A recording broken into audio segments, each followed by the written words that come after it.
I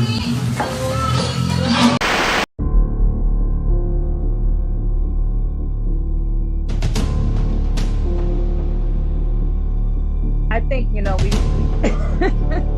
we just kind of had bad luck on the whole beginning of the project.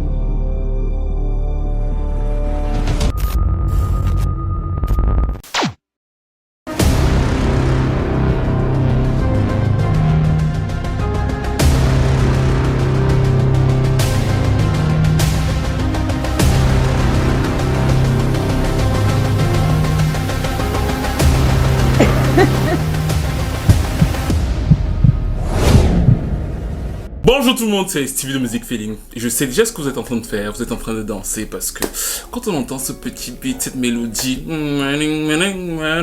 son timbre, je sais que personne ne l'a oublié, cette vidéo a une sorte de lien avec ma dernière vidéo, mais surtout aujourd'hui, on va essayer de comprendre pourquoi Truth Hurts ou encore La Vérité blesse.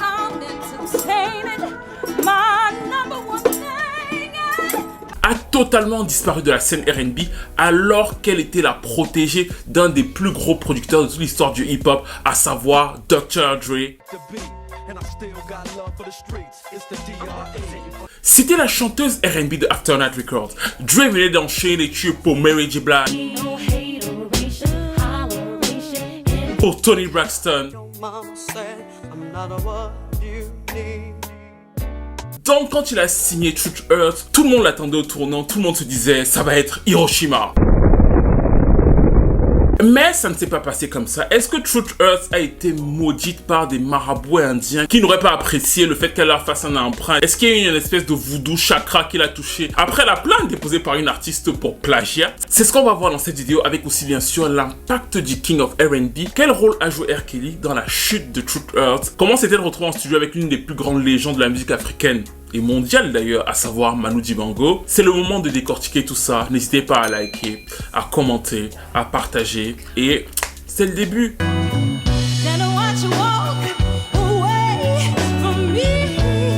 En 1996, Dr. Dre quitte Death Row Records, c'est-à-dire qu'il veut créer son propre label qui va donc s'appeler The Aftermath. Dans le même temps, il réalise sa première compile, Dr. Dre Present The Aftermath. Il structure son nouveau projet autour d'une identité sonore qui sera d'ailleurs incarnée par le single Been There Done That.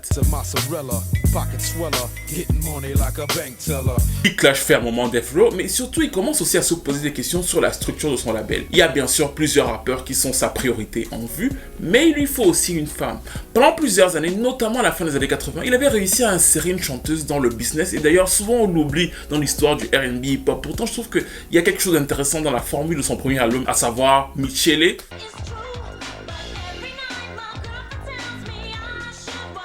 Les gens ont l'habitude de se moquer d'elle à cause de sa voix parler qui n'a rien à voir avec sa voix chantée, parce qu'elle a une voix parlée de dessin animé. You stayed. Why would you stay for so long? Well, I stayed because it was normal. Well, after the first hit, you don't think they're gonna do it again. Toujours est-il que sous la houlette de Dre, qui était son partenaire de l'époque, Michele va avoir un disque d'or en 1989, et que bon, en 96, il peut plus vraiment la rappeler parce qu'il s'en est beaucoup servi comme punching ball.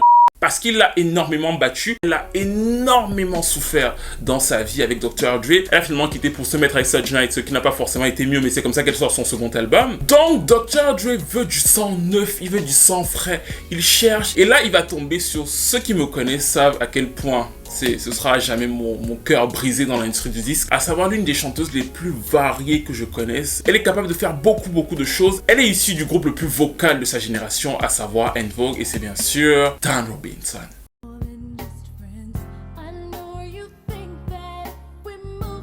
Je suis ému. En fait, faut me comprendre, je suis ému. Je ne me remettrai jamais d'elle. C'est-à-dire que je parlerai de Dan Robinson à mes petits-enfants, en fait. L'émotion.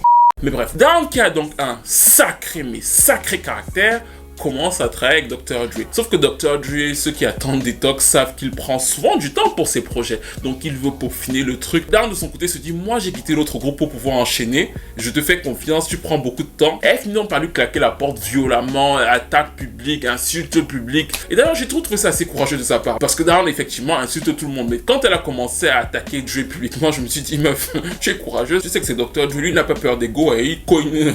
Fais gaffe. Mais bon, c'est Dan Robinson, elle l'insulte. s'insulte, elle dit qu'il prend trop de temps, trop d'énergie, rien ne sort alors qu'elle veut enchaîner après sa sortie d'En Vogue. Et finalement, donc, c'est comme ça qu'elle va rejoindre le fameux projet avec Raphaël Saadiq, Lucifer.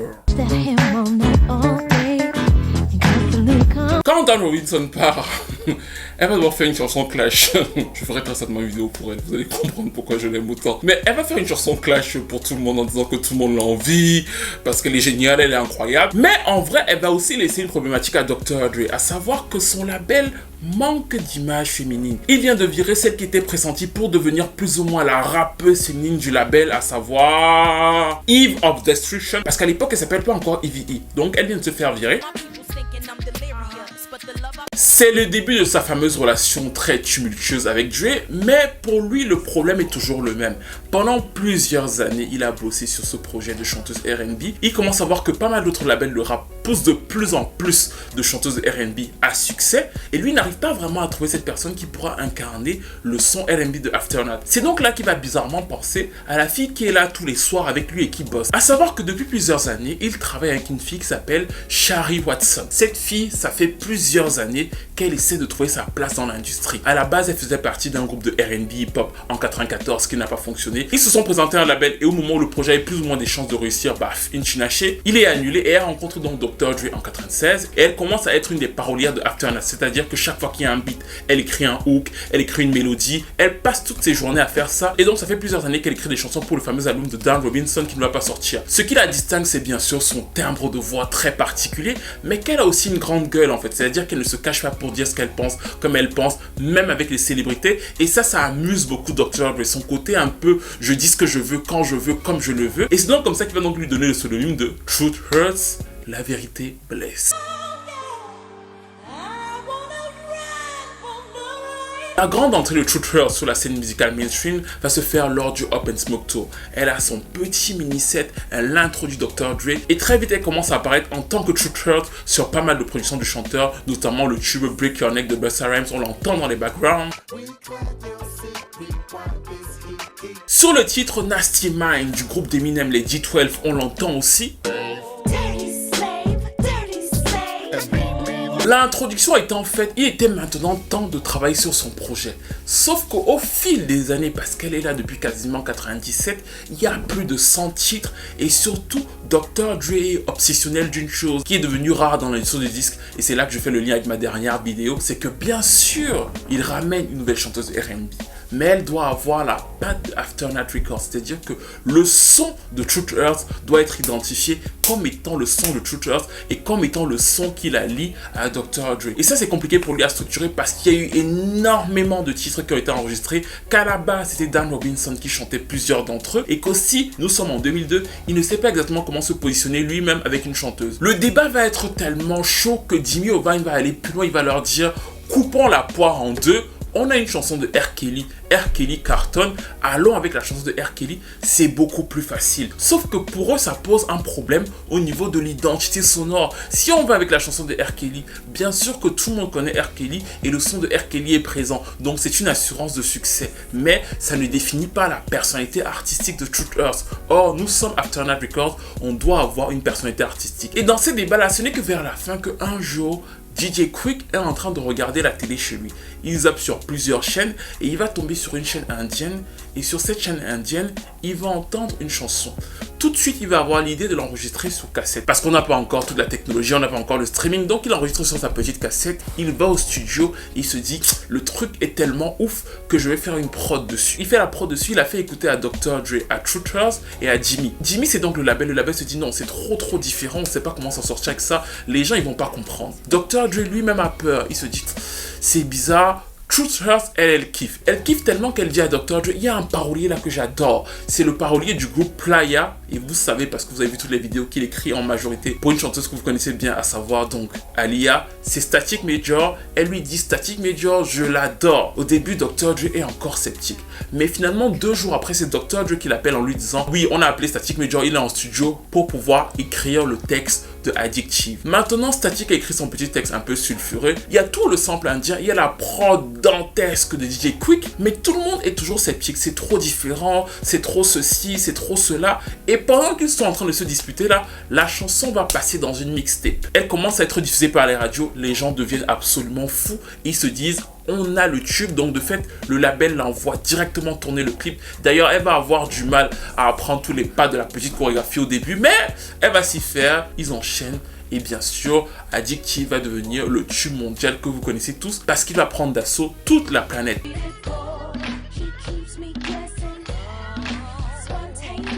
Au moment où Truth Hurts explose avec Addictive, elle a 30 ans. Ça fait environ 15 ans qu'elle est dans le game. Elle a beaucoup travaillé en back-back, mais elle ne s'attendait pas à avoir un tel gros succès avec son premier single. Elle est même effrayée, mais ça s'enchaîne. Ivy E qui vient de se rabibocher avec Dr. Dre l'invite sur le fameux What, et c'était un peu une fleur de sa part d'accepter parce qu'elle lui avait fait un sale coup. Il faut savoir que le titre Love is Blind de Ivy E avec Fate Events était écrit par Truth Hurts. La partie de Fate Events était écrite par Truth Hurts et ça avait été fait lors de son époque chez Aftermath Records. C'est juste que Ivy E, en partant à voler les bandes, elle a fait reproduire par Swissbeatz et elle l'a sorti. Et d'ailleurs, en ce moment, il y a une plainte à ce sujet venant du premier producteur qui n'était pas Dr. Dre, mais un autre de ses affiliés chez Aftermath. Donc c'était plutôt cool de la part de Truth Hurts de faire amende honorable de ce petit vol, de travailler avec elle sur What. Elle a aussi été sur The Watcher 2 avec Jay-Z, Dr. Dre et Rakim. Il y a donc une sorte d'euphorie qui est franchement bien menée et même le titre de son album, à savoir En parlant franchement, à vrai dire, est bien pensé dans la logique. Parce que Truth Hurts n'est pas du tout la même chanteuse de R&B que Ashanti, Maya ou alors Emery à la même époque. C'est la chanteuse de Aftermath Records et vous le comprenez quand vous voyez la pochette de son album, quand vous l'entendez chanter, bien sûr qu'il y a des codes qui sont similaires. Par exemple, Addictive, bien sûr que l'idée d'aller chercher un sample indien vient un peu d'Aaliyah. Le fait d'ailleurs aussi d'appeler Static Major pour écrire sur la prod vient aussi un peu d'Aaliyah. Mais quand vous allez entendre Truth poser, ça n'a absolument rien à voir avec Aaliyah en fait. Rappelez-vous, c'est Static Major qui a écrit quasiment tous les gros tubes d'Aaliyah à partir de 98. Mais écoutez Addictive, regardez comment elle pose, ce côté un peu plus bossy, un peu plus soulful, n'a absolument rien à voir avec la manière de poser d'Aaliyah. Et ça c'est volontaire en fait. Truth Hurts, même si elle est un peu sensuelle, a un côté beaucoup plus soul street, c'est-à-dire que c'est la meuf qui s'exprime. Et on le voit très bien sur son second single qui s'appelait The Truth. On dirait même que quand elle pose, elle a une sorte de haut-parleur où elle impose quelque chose et qui va totalement avec l'image qu'on lui donne et avec le son qu'elle incarne. Il y a quelque chose qui aurait pu être du Mary J. Blige, mais Mary J. Blige n'est pas aussi suave dans la manière dont elle pose. C'est-à-dire qu'elle a à la fois le côté bossy soul, elle a à la fois très suave, et il y a une petite arrogance dans le personnage qui n'est pas censée être sympathique. Parce que Truth Hurts n'a jamais été la meuf sympathique, elle n'a jamais joué le côté « je suis là pour vous plaire », non. Elle a toujours gardé une certaine distance, et ça, au début, ça plaît plus ou moins bien à son audience. Elle fait une première semaine à 90 000, ils se disent qu'ils vont continuer à exploiter l'album, jusqu'au jour où, finalement, le tube est tellement gros qu'il va arriver en Inde. Oui, DJ Quick n'avait jamais fait valider le sample. Et le sample de la fameuse chanson qu'il avait écoutée à la télé là, en se disant je vais prendre ça et on va passer entre les mailles du filet, était une chanson très célèbre en Inde. Elle avait cartonné en 1981. C'est un titre de Lata Mangeshkar. Alors que Timbaland avait réussi à plusieurs reprises à s'échapper sans trop de problèmes, DJ Quick lui on va l'attraper par le col et on va attraper Truth Hurts par la même occasion. Parce que non seulement ils étaient pas contents qu'on ait samplé la chanson sans leur dire, mais ils trouvaient aussi que c'était une sorte d'impérialisme de se dire que je suis américain, donc je peux aller ramasser la musique de n'importe quel autre pays et en faire ce que je veux sans les payer. Ça on en a parlé dans la vidéo sur Timbaland. Mais le troisième point qui les a encore plus choqués, c'était bien sûr, vous le savez, les paroles de la chanson en fait. La question qui était posée à Truth Hurts c'était comment tu peux prendre notre chanson à nous, t'approprier notre culture et en plus aller chanter ce genre de choses qu'on ne fait pas quand on n'est pas marié? Comment oses-tu? À ce moment précis, Truth Hurts est déboussolé parce que son début était vraiment bon, les prestations télé se passaient plutôt bien, elle avait déjà 400 000 ventes alors que ce n'était qu'un premier single. On voyait bien que Dr. Dre, son impact la poussait de ouf, et le personnage qui était à la fois glacial mais volontairement glacial avec ce côté beaucoup plus hip-hop qui était en fait l'anti-Ashanti, c'est-à-dire qu'Ashanti est hyper sucré, Truth Hurts c'est vraiment la rue qu'elle incarne du début à la fin. Même le côté sexy de Addictive est fait de manière très froide et c'était donc encore vraiment bien pensé dans leur plan. Là, tout s'effondre parce que la plainte vise la chanson, la plainte est sérieuse, la plainte est véridique. DJ Quick n'a pas fait valider le sample. The lawsuit just enabled them to take the record off of the shelves until it was properly credited. Interscope est énervé et ils ont raison de l'être parce qu'on leur demande pas 1 million, pas 2 millions, pas 3 millions. On leur demande 500 millions pour pouvoir utiliser la chanson. Et c'est là que l'histoire va devenir incroyable. Et qu'on va voir qu'au-delà de l'argent, ils voulaient vraiment marquer le point en leur disant « Ne touchez plus à nos titres sans nous demander. On veut 500 millions. » Trouvez 500 millions si vous voulez continuer à danser vos bêtises.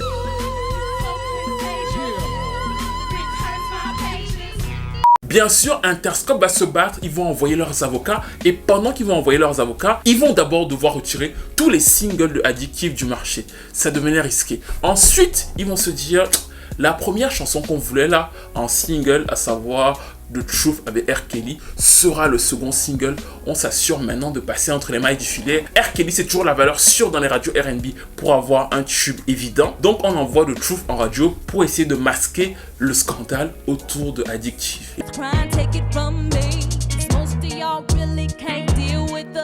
Et je suis d'accord avec vous, le titre est plutôt efficace et c'est plutôt bien pensé de se dire qu'on a établi quelque chose, on passe à quelque chose de plus facile, R. Kelly, et après on revient sur notre identité sonore bien forte. Le seul problème qui se pose, c'est que 4 jours après le jour où ils décident d'envoyer The Truth en radio, ils ont déjà tourné le clip, ils sont prêts. La première affaire de la sextape de R. Kelly éclate aux États-Unis. Ça fait beaucoup là, non? Et là, vous vous dites, mais oui, qu'est-ce que Truth Hurts a à voir avec ça? Sauf que elle était en train de promouvoir la chanson en disant, je suis avec R. Kelly. Et pendant ce moment-là, malheureusement pour elle, il va y avoir une sorte de freeze autour de R. Kelly dans les radios américaines. À savoir que beaucoup d'entre elles ne voulaient pas jouer les nouveaux titres de R. Kelly. Et c'est d'ailleurs pour ça qu'il y a eu ce moment célèbre de gros fight avec Jay-Z. Et donc là, c'est la douche froide. Ils étaient sûrs que The Truth allait marcher parce que c'était R. Kelly, le titre est plutôt efficace, c'est les radios R&B. C'était un acquis et d'ailleurs quand on l'écoute sans le scandale, avec en plus les grosses basses qui montrent que c'est d'abord une chanteuse de hip-hop. Mais là, R. Kelly dans les choux, les radios ne veulent plus diffuser la chanson, le clip est de moins en moins diffusé et ça détruit le buzz autour d'elle.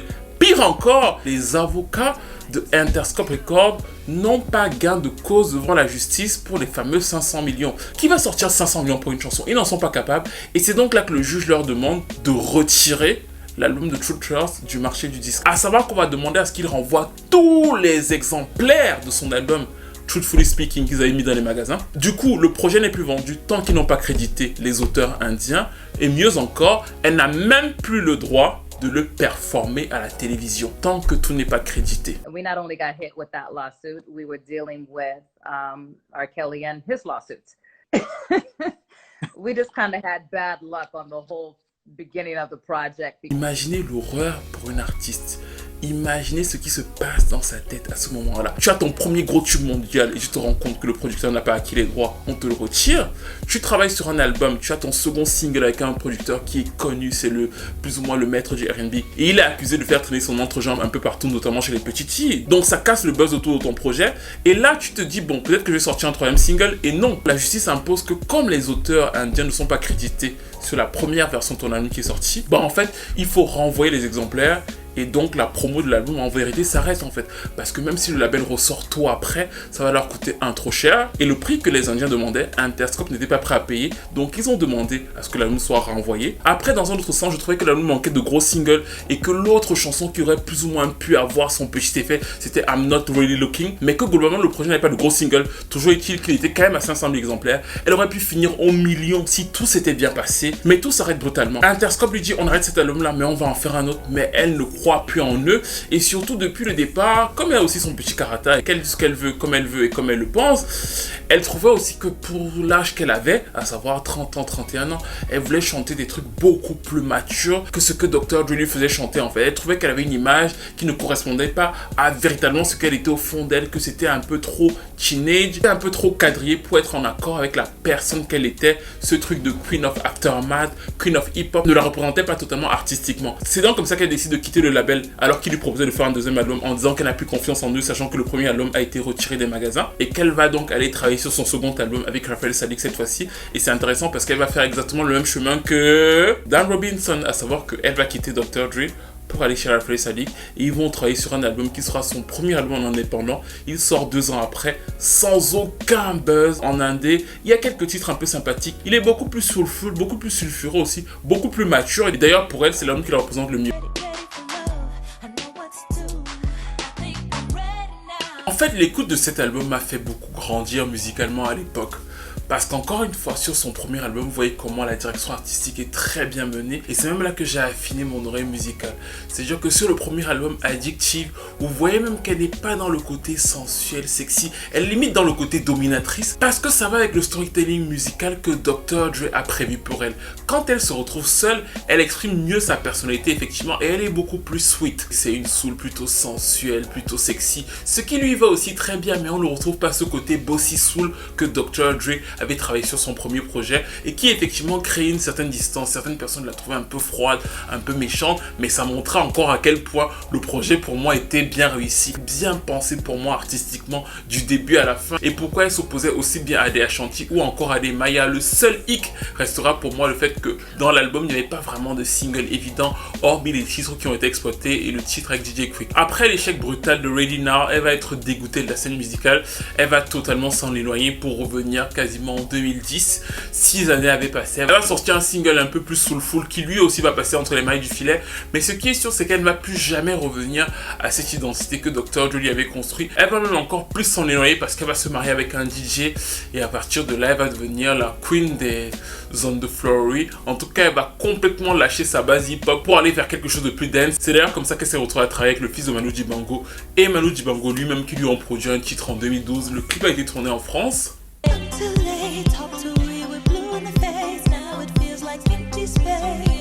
Bien évidemment, c'est passé inaperçu parce que le public français et européen ne s'intéresse pas vraiment à Truthers et sa base américaine. Franchement, celle qu'elle a construite avec Dr. Dre, il n'y a pas plus opposé en tout point et même dans la manière de parler parce qu'encore une fois, chez elle, il y avait une manière de parler. Il n'y a pas plus opposé à cette transition que, mais elle s'y épanouit. Elle a fait un autre titre avec eux pour la Coupe d'Afrique des Nations, pour la CAN. Et on y retrouve d'ailleurs une icône de la musique camerounaise, à savoir Lady Ponce. On y retrouve aussi Djibril Cissé et ça s'appelait We Are the Champions. Shanice, Manu Dibango, like it's a really, really big movement. And last I checked, this was the African Cup song.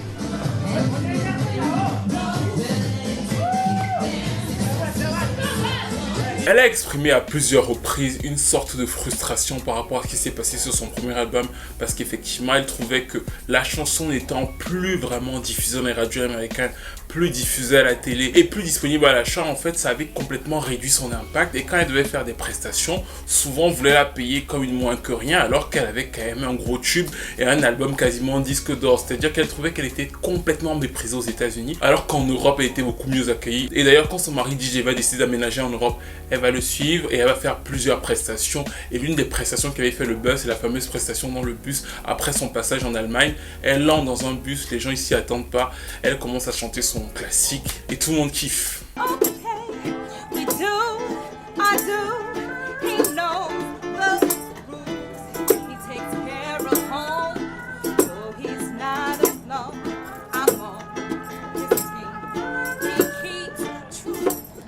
C'est son dernier gros fait d'armes musical. Elle a sorti quelques petits featuring par-ci par-là, dans un où elle rappelait un peu l'époque de Addictive.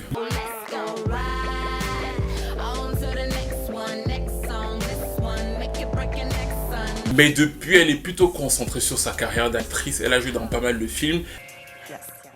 Hi, you know, Nikki, I'm really not trying to tell you how to do your job, but I am concerned about the accuracy of my expense report. I was mistakenly overcharged, $78 for a lunch. Elle réside actuellement en Australie. On lui a demandé si ça lui ferait plaisir de refaire des tournées aux États-Unis avec plusieurs autres artistes. D'ailleurs, je pense qu'elle aurait pu le faire. C'est-à-dire que si Olivia a fait pas mal de télé-réalités, a réussi à rester plus ou moins dans le carcan, elle aussi aurait très bien pu rester là en faisant les télé-réalités. Mais je pense qu'elle s'est toujours vue assez différemment de ça et que dans un sens, elle rejoint un peu la mentalité de Ivy. Maintenant, elle vit ailleurs et elle n'a pas forcément envie, selon elle en tout cas pour le moment, de retourner aux États-Unis et surtout pas de faire de la musique urbaine parce qu'elle trouve, et dans un sens avec raison, que tout ce qui se fait actuellement sur la scène urbaine, les gens s'envoient des featuring sans se rencontrer, tout est autotuné, ce n'est pas son époque et c'est un peu sans âme. Ce n'est que depuis mars de cette année que le tube Addictive est sur plusieurs plateformes de streaming aux États-Unis, mais il n'est toujours pas disponible à l'achat. On ne sait pas du tout quel contrat a été négocié, mais il est disponible sur pas mal de plateformes aux États-Unis. En Europe, normalement, il est depuis environ 2018, mais c'est un tube qui a bien sûr marqué une époque. C'est un plaisir de le réécouter, même si de l'autre côté, c'est aussi un peu un tube maudit, parce que derrière, ça lui a coûté cher. Vous imaginez votre premier breakthrough dans l'industrie, on vous le supprime pendant plus de 15 ans. La rage. Qu'auriez-vous fait à sa place? Parce que beaucoup de gens aussi lui reprochent d'avoir pris une décision trop brutale et trop hautaine quand elle est partie d'un coup, alors que Dr. Dre lui disait reste, on va faire un second album avec Interscope, et qu'elle ne leur faisait plus confiance. Certains disent non, elle aurait dû rester et se dire je continue, reste aux côtés de Dr. Dre, forcément il trouvera une solution. Certains lui reprochent ça, d'autres comprennent très bien le fait que après ça, surtout qu'il y avait ce côté où elle ne voulait plus être dans la même direction artistique, bah c'était normal qu'elle s'en aille, ils l'ont trahi, son album a été retiré, R. Kelly a touché aux petites filles, donc sa chanson R. Kelly n'est pas passée en radio. Bref, ils comprennent que tout ça était too much pour elle et que c'est normal qu'elle s'en aille. De quel côté vous situez-vous? Est-ce que vous lui aurez conseillé de rester avec Dre ou alors de partir et finalement de vivre la vie qu'elle a envie de vivre? Parce qu'elle ne semble pas triste. Je trouve d'ailleurs que franchement elle a très bien vieilli pour une femme de 50 ans. Elle semble bien se porter, elle semble plutôt heureuse et elle ne dit même pas que j'ai envie de revenir aux États-Unis pour essayer de grappiller des petits concerts. Au contraire, elle dit si moi je reviens, il faut savoir que moi quand j'entre sur scène, je sais vous livrer en concert.